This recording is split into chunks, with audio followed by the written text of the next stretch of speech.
Mars media நேயர்களுக்கும் அன்பர்களுக்கும் இந்த நாள் இனிய நாளாக அமைய எல்லாம் வல்ல இறைவனை பிரார்த்திக்கின்றோம். இந்த சேனல் உங்களுக்கு பிடிச்சிருந்தா மறக்காம சப்ஸ்கிரைப் பண்ணுங்க, ஷேர் பண்ணுங்க, லைக் பண்ணுங்க, கமெண்ட் பண்ணுங்க.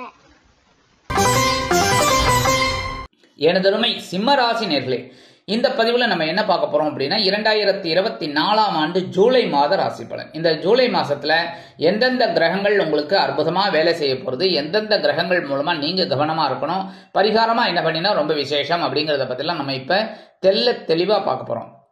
ஃபர்ஸ்ட் ஆஃப் ஆல் 2-11 கூட அதிபதி புதன் விரயஸ்தானமாகிய 12ஆம் இடத்துல இருக்கார். 12ஆம் இடத்துல இருக்கிறதுனாலே அயன சயன போகஸ்தானமாகிய விரயஸ்தானத்துல புத பகவான் தனவாக்கு குடும்பஸ்தானாதிபதி லாபாதிபதி அவர் இருக்கிறதுனாலே செலவு கனாபிடான் தான் வந்துட்டு இருக்கும். என்ன மாதிரி செலவு? தனவரவு வந்துட்டே இருக்கும். அது உண்டான செலவுகள், ஒரு விலை உயர்ந்த பொருளை வாங்குறதுக்கு, வீட்டுக்கு தேவையான அத்தியாவசிய பொருட்கள், தொழிலை அபிவிருத்தி செய்யக்கூடிய செலவுகள், குழந்தைகளோட கல்வி செலவுகள், சுபகாரிய செலவுகள், பயண செலவுகள், இந்த மாதிரி ஏதாவது ஒன்று மாற்றி ஒன்று வந்துட்டே இருக்கும். இந்த நேரத்தில் உத்தியோகம் நிமித்தமாக கூட சில செலவுகளை நீங்கள் மேற்கொள்வீர்கள். அதாவது உத்தியோகம் ஒரு இன்டர்வியூ வந்திருக்கும். அது இப்போ நீங்கள் சென்னையில் இருக்கீங்க, பெங்களூரில் இன்டர்வியூ போகணும் அப்படிங்கும்போது அது செலவு பண்ணி தானே ஆகணும். பஸ்லேயோ ட்ரெயின்லேயோ ஃப்ளைட்லேயோ போய் தானே ஆகணும். அந்த செலவு யார் கொடுப்பா? கம்பெனிக்காரர் கொடுக்குறதா? ரைட்டு. கொடுக்கலன்னா நீங்கள் தான் செலவு பண்ணணும். கரெக்டாக? அந்த மாதிரி சில செலவுகள் சில பேருக்கு வரும். 20/7/2024 இந்த புத பகவான் வக்ரகதி அடைகிறார். வக்ரகதி அடைகிறது பரவாயில்ல. ஏன்னா இப்போ விரயஸ்தானத்தில் இருந்துட்டு வக்ரகதி அடைகிறது பரவாயில்ல. ஏன்னா இந்த செலவுகள்லாம் கொஞ்சம் கட்டுப்பாட்டுக்குள்ளே வரும். எல்லா செலவுகளுமே உங்களை கட்டுப்பாடு திட்டமிடல் அதில் வந்துடும். அதனால செலவுகள் கண்டிப்பாக குறையும். 3-10 கூட அதிபதி சுக்கிர பகவான் அருமையா லாபஸ்தானத்தில் இருக்கார். சூப்பர்.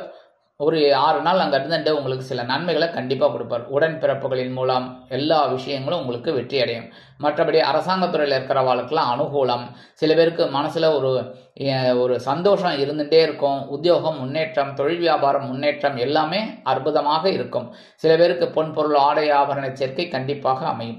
7/7/2024 இந்த சுக்கிர பகவான் எங்கே வரப்போறான்னு பார்த்தீங்கன்னா விரயஸ்தானமாக 12ஆம் இடத்துக்கு வந்துடுறதுனால செலவுகள் கண்ணாபின்னான்னு இருக்கும். இந்த நேரத்தில் எல்லாத்தையும் மீட் அவுட் பண்ணுங்க. பரவாயில்ல, வருமானம் வர்றது செலவுக்கு தான். அதை சந்தோஷமான செலவுகளை எடுத்துக்கோங்க. மருத்துவ செலவுகளை குறைங்க. அதனால தான் உடல் ஆரோக்கியத்தில் கொஞ்சம் அக்கறை எடுத்துட்டேன்னா மருத்துவ செலவுகள் வராது. ஸோ நமக்கு மருத்துவ செலவுகள் இல்லாமல் எல்லா காரியத்தையும் சுபகாரிய செலவுகளாக மாற்றிட்டோம்னா ரொம்ப நல்லது. சரியா? 4-9 கொடை அதிபதி செவ்வாய் பகவான் 9ஆம் இடமாகிய பாக்கியஸ்தானத்தில் இருக்கிறது ரொம்ப விசேஷம். ஏன்னா 7-8 இருக்கும்போது உங்களுக்கு சில நன்மைகள் எல்லாம், அதாவது எப்படிப்பட்ட நன்மைகள்னா ஒரு பிரச்சனைகள் எல்லாம் கொடுத்து ஒரு தீர்வை எல்லாம் கொடுத்தார். சரியா? அந்த வகையில் இப்போ பாக்கியஸ்தானத்தில் இருக்கிறது உற்றார் உறவினர்களின் மூலம், தந்தையாரின் மூலம், தந்தையின் உறவினர்களின் மூலம், பூர்வீக சொத்துக்களின் மூலம் சில நன்மைகள் உங்களுக்கு வந்துகிட்டு இருக்கும். கவலைப்பட வேண்டாம். 11/7/2024 முதல் இந்த செவ்வாய் பகவான் எங்கே வரப்போறாருன்னு பார்த்தீங்கன்னா ஜீவனஸ்தானமாகிய 10ஆம் இடத்துக்கு குருவோடு இணைந்து குருமங்கள யோகத்தை உங்களுக்கு கொடுக்க போறார். அது இல்லாமல் திக்பலம் அடைகிறார். 10ஆம் இடத்துல திக்பலம். அருமையான ஒரு முன்னேற்றம் உங்களுக்கு கண்டிப்பாக கிடைக்கும். உத்தியோகத்தில் நீங்கள் வச்சது தான் சட்டம். அந்த அளவுக்கு நீங்கள் ஒர்க் பண்ணுவீள். அந்த ஒர்க்கு வீண் போகாது. அதுக்குண்டான ஒரு ஆதாயம் அதெல்லாம் உங்களுக்கு கண்டிப்பாக கிடைக்கும். மற்றபடி தொழில் வியாபாரத்தையும் ஒரு பெருசாக பண்ணணும் அப்படிங்கிற ஒரு திட்டம் போடுவீங்க. அது உங்களுக்கு வெற்றியை கொடுக்கும். பரபரப்பாக இருப்பீங்க. உடல் ஆரோக்கியமும் சிறப்பாக இருக்கும். மற்றபடி மனசில் ஒரு தைரியம் வந்துருக்கும். ஏன்னா செவ்வாய் ரத்தக்காரகன். ரத்தம் சூடாக இருந்தால் தான் எல்லா வேலைகளையும் நம்ம செய்ய முடியும்.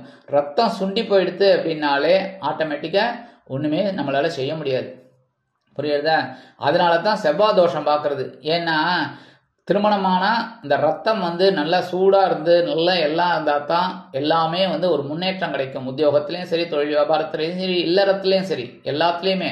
அதுக்காகத்தான் இந்த செவ்வாய் தோஷம் எப்படி என்ன ஏதுன்னு பார்த்து வாழ்க்கை துணையை இணைக்கிறது. மற்றபடி இந்த ஜீவனஸ்தானத்தில் அவர் இருக்கிறதுனால உங்களுக்கு பரபரப்பாக சுறுசுறுப்பாக இருக்கக்கூடிய ஒரு சிச்சுவேஷன் உங்களுக்கு கண்டிப்பாக கிடைக்கும். சிறுவடை பணியாளர்களாகிய காவல், இராணுவம், தீயணைப்புத்துறை, மருத்துவத்துறையில் வேலை பார்க்கும் அன்பர்களுக்கு எதிர்பார்க்கும் இடமாற்றம், பதவி மாற்றம், பதவி உயர்வு, சம்பள உயர்வு அருமையாக கண்டிப்பாக கிடைக்கும் அவங்களுக்கு. ஏன்னா திக்பலம் குருவுடன் இணைந்து அற்புதமான குருமங்களத்தை கொடுக்க போறார். அதாவது 3, 6, 10, 11 இந்த செவ்வாய் பகவான் இருந்தால் ரொம்ப அற்புதம். புரியுறதா? அந்த வகையில் உங்களுக்கு கண்டிப்பாக நன்மைகளை நீங்கள் எதிர்பார்க்கலாம். சில பேருக்கு பார்த்தீங்கன்னா வீடு, மனை, வாகனம் இதெல்லாம் வாங்கக்கூடிய ஒரு யோகமும் கண்டிப்பாக இருக்கும். அதேமாரி இந்த வாகனத்தை, பழைய வாகனம் வந்து உங்களுக்கு ட்ரபிள் கொடுத்துட்டு சத்தம் போட்டுருக்கு, இதை வித்துட்டு ஒரு நல்லதாக வாங்கலாமே அப்படின்னு திட்டம் போட்டுருக்கீங்க, அது இப்போ சக்ஸஸ்ஃபுல்லாக உங்களுக்கு அமையும். அடுத்தபடியாக ராசிநாதன் சூரிய பகவான். இந்த சூரிய பகவான் உங்களுக்கு ராசிநாதன் அமைஞ்சது ரொம்ப விசேஷம். ஏன்னா அதான் தைரியமாக இருக்கீங்க, எவ்வளோ பிரச்சனைகள் வந்தாலும் சமாளிக்கிறீங்க. அந்த வகையில் இந்த ராசிநாதன் சூரிய பகவான் மாத ஆரம்பத்தில் லாபஸ்தானத்தில் இருக்க அற்புதம். 11ஆம் இடம்ங்கிறதே பெரிய விஷயம். அதுவும் சூரிய பகவான்லாம் 11ஆம் இடத்துல இருந்தாலே அற்புதம் அப்படின்னு எடுத்துக்கலாம். சூப்பர்.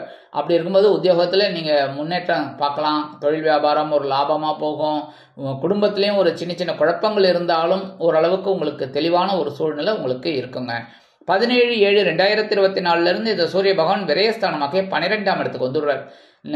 12ஆம் இடம் அப்படிங்கிறது அயனசயன போகஸ்தானம், தட்சிணாயனம் ஆரம்பிச்சுடுறது. அதனால என்ன ஆகும் அப்படின்னா செலவுகள் கொஞ்சம் அதிகப்படியாக இருக்கும். மற்றபடி இந்த இடமாற்றம் உங்களுக்கு கிடைக்கும். சில பேருக்கு பார்த்தீங்கன்னா வீடு மாற்றலாம் அப்படின்னு நினச்சிட்டு இருப்பீங்க. ஆடி மாதம் வீடு மாற்றக்கூடாது, ஆனால் அட்வான்ஸ் எல்லாம் கொடுத்துட்டு வரலாம், அது தப்பு கிடையாது. அட்வான்ஸ் கொடுத்து ரெடி பண்ணி வச்சுக்கலாம். ஏன்னா ஆவணி பிறந்தோன்னே வீடு மாற்றிக்கலாம். அந்த மாதிரி ஒரு சிச்சுவேஷன்லாம் உங்களுக்கு இருக்கும். மற்றபடி இந்த வெளிநாட்டில் போயிட்டு அங்கேயே இருந்துட்டு இருக்கீங்க, எப்படா நம்மளோட சொந்த நாட்டுக்கு வந்து நம்ம சொந்த ஊருக்கு வந்து ஒரு செட்டில் ஆகலாம் அப்படின்னு நினச்சிட்டு இருக்கிறவாளுக்கெல்லாம் இது ஒரு அற்புதமான ஒரு நேரம், நல்லபடியாக அவங்களுக்கு அமையும். மற்றபடி வெளியூரில் போய் வேலை செய்யணும், படிக்கணும்னு நினைக்கிற குழந்தைகளுக்கெல்லாம் நல்லபடியான ஒரு உத்தியோகம், ஒரு வாய்ப்புகள், கல்வி பயிலக்கூடிய ஒரு வாய்ப்புகள் கண்டிப்பாக அமையும். 5, 8 அதிபதி குரு பகவான், அதாவது பஞ்சமாதிபதி, அஷ்டமாதிபதி குரு பகவான். அப்படி இருக்கும்போது அவர் எங்கே இருக்காருன்னு பார்த்தீங்கன்னா ஜீவனஸ்தானமாக 10ஆம் இடத்துல இருக்கிறதுனால பரபரப்பாக இருக்கிற ஒரு வேலை.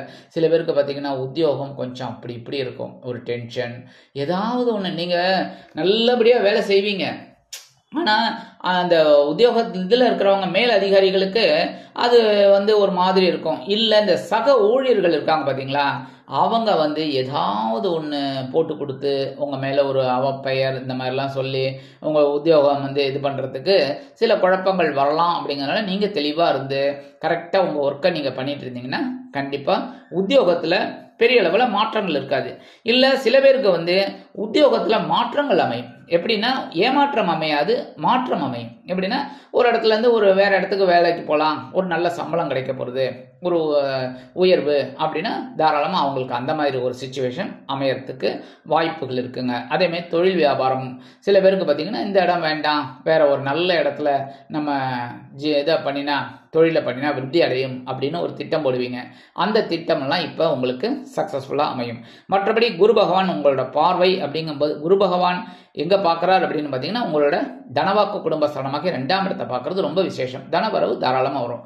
கண்டிப்பாக நம்ம எந்த அளவுக்கு உழைக்கிறோமோ அந்த அளவு உழைப்பு வீண் போகாது. கண்டிப்பாக ஒரு உயர்வு நமக்கு கிடைக்கும், வருமானம் கிடைக்கும். அந்த மாதிரி 2ஆம் இடமாகிய தனவாக்கு குடும்பஸ்தானத்தில் விழுறதுனால தனவரவு தாராளமாக கிடைக்கும். அடுத்தபடியாக உங்கள் சுகஸ்தானமாக 4ஆம் இடத்துல விழுறதுனால சில பேருக்கு வீடு, மனை, வாகனம் இதெல்லாம் வாங்கக்கூடிய ஒரு வாய்ப்புகள் அவங்கள தேடி வரும். அடுத்தபடியாக 9ஆம் பார்வையாக உங்களோட பகைரோன ரோகஸ்தானமாக 6ஆம் இடத்தை பார்க்கறதுனால கடன் சுமை குறையறதுக்கு ஒரு சில வாய்ப்புகளை இந்த குரு பகவான் தனது பார்வை பலத்தால் கண்டிப்பாக கொடுப்பார். அதெல்லாம் நீங்கள் உபயோகப்படுத்திக்கணும். அதேமாதிரி உடல் ஆரோக்கியத்திலையும் உங்களுக்கு ஒரு தெளிவை கொடுப்பார். எல்லா விஷயத்திலையுமே ஒரு முன்னேற்றத்தை கண்டிப்பாக கொடுப்பார். 6, 7 அதிபதி சனீஸ்வர பகவான் கலத்திரஸ்தானமாக 7ஆம் இடத்துல இருந்துட்டு சசயோகம் கொடுத்துருந்தார். இப்போ அவர் வந்து வக்ரகதியில் இருக்கார். வக்ரகதி அப்படிங்கும்போது அவர் அப்படியே பின்னோக்கி போயிட்டு இருக்கார். அப்படி இருக்கும்போது களத்திரத்தின் மூலமாக சில குழப்பங்கள் வரலாம். களத்திரம் அப்படின்னா வாழ்க்கை துணை, நண்பர்கள், இந்த மாதிரி விஷயம். அதே மாதிரி வெளிவட்டாரங்கள் இதிலெல்லாம் கொஞ்சம் ஒரு சில பிரச்சனைகளை எதிர்பார்க்கலாம். அப்படிங்கிறனால அதெல்லாம் நீங்கள் கொஞ்சம் அவாய்ட் பண்ணுறது நல்லது. அதாவது அதிலெல்லாம் வந்து நீங்கள் கொஞ்சம் கான்சென்ட்ரேட் பண்ணி அவள்கிட்டெல்லாம் அனாவசியமான தர்க்கம், குதர்க்கம், பேச்சுக்கள், அதெல்லாம் அனாவசியமான பேச்சுக்கள் அதெல்லாம் வச்சுக்கிறது தப்பு.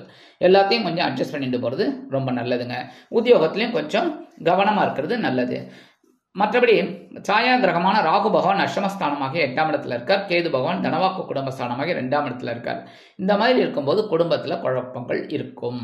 சரியா? ஏன்னா ராகு கேது அப்படின்னாலே அவங்க இருக்கிற இடத்த வச்சு உங்களுக்கு ஒரு இது பண்ணுவார்.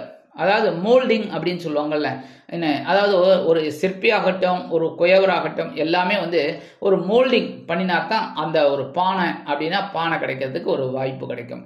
அப்போ அந்த களிமண்ணை ஒரு பானை மாதிரி பண்ணினா தான், அதை மோல்டு பண்ணினா தான் பானை கிடைக்கும். என்ன, அப்போ அந்த மண் வந்து வருத்தப்படக்கூடாது. ஏன்னா மண்ணாக இருந்தால் அது பிரயோஜனமே கிடையாது. சரியா? ஆனால் அதே களிமண் என்ன சில பேர் பார்த்தீங்கன்னா சொல்லுவாங்க, ஏன்னா மண்டையில் என்ன களிமண்ணா அப்படின்னு. ஏன்னா களிமண் அப்படியே இருந்ததுன்னா களிமண் தான், ஒன்றுமே பிரயோஜனம் கிடையாது. ஆனால் அதே சமயம் அந்த குயவர் மூலமாக அது ஒரு பானை ஆகும்போது அதுக்கு இருக்கிற ஒரு பெரிய பாக்கியம், அது பெரிய விஷயம். அந்த மாதிரி ஒரு விஷயத்தை இந்த ராகு கேது உங்களுக்கு மோல்டிங் கொடுப்பாங்க. எப்படின்னா குடும்பத்தில் ஒரு குழப்பத்தை கொடுப்பார்.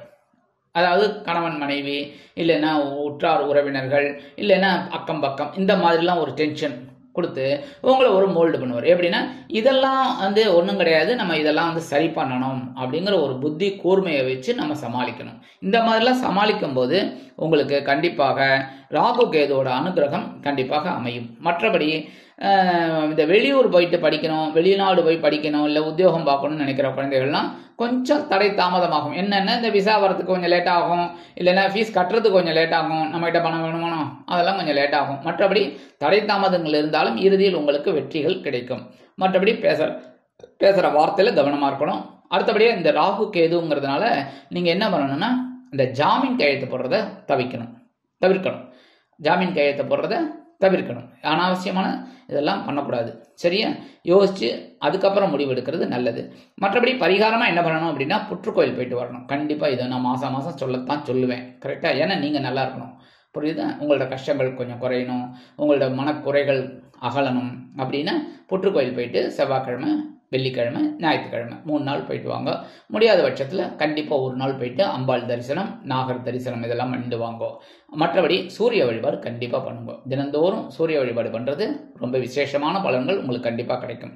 அடுத்தபடியாக நவகிரகங்களில் உள்ள குரு பகவானிற்கு வியாழக்கிழமைகளில் நெய் தீபம் ஏற்றி வழிபாடு பண்ண இந்த குரு பகவான் உங்களுக்கு கண்டிப்பாக செவ்வாயுடன் இணைந்து குருமங்கள யோகத்தை கண்டிப்பாக ஒரு பெரிய லெவலில் உங்களுக்கு கொடுப்பார். அதனால் இந்த சின்ன சின்ன பரிகாரங்கள் பண்ணினாலே 2024ஆம் ஆண்டு ஜூலை மாதம் ஒரு அற்புதமான ஏற்றம் தரும், மாற்றம் தரும், இனிமைகளை அள்ளித்தரும் மாதமாக உங்களுக்கு கண்டிப்பாக அமையும் என்று கூறி விடைபெறுகிறேன். நன்றி, வணக்கம். மீண்டும் ஒரு அருமையான பதிவில் நான் உங்களை மனமகிழ்ச்சியோடு சந்திக்கிறேன். வாழ்த்துக்கள். வாழ்க வளமுடன். இந்த சேனல் உங்களுக்கு பிடிச்சிருந்தா மறக்காம சப்ஸ்கிரைப் பண்ணுங்க, லைக் பண்ணுங்க, ஷேர் பண்ணுங்க.